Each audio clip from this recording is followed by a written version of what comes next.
est arrivé par bateau avant d'être acheminé jusqu'au centre spatial de Kourou, en Guyane.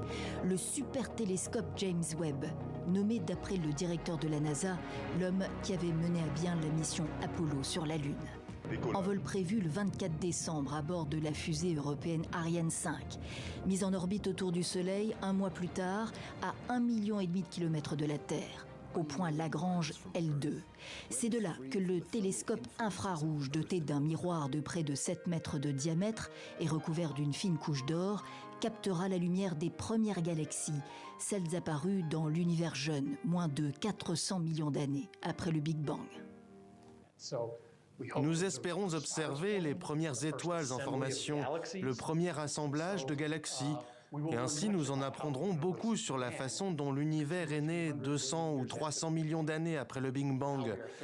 Pour vous donner une idée, aujourd'hui, nous en sommes à 13 milliards 800 millions d'années après le Big Bang. Donc j'ai très hâte de voir les résultats. Le télescope James Webb peut voir plus loin dans l'espace que Hubble, lancé en 1990 et qui tourne, lui, autour de la Terre. Il va fournir des images encore plus précises, d'une sensibilité 100 fois supérieure. Découvrir une planète comme la Terre serait extraordinaire. Notre planète est la seule pour l'instant où la vie existe. C'est tout l'objet du lancement de télescopes comme Webb.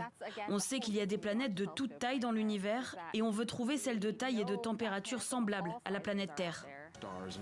Repérer les exoplanètes autour d'autres étoiles que notre Soleil, en quête d'environnements habitables, c'est la deuxième grande mission de James Webb.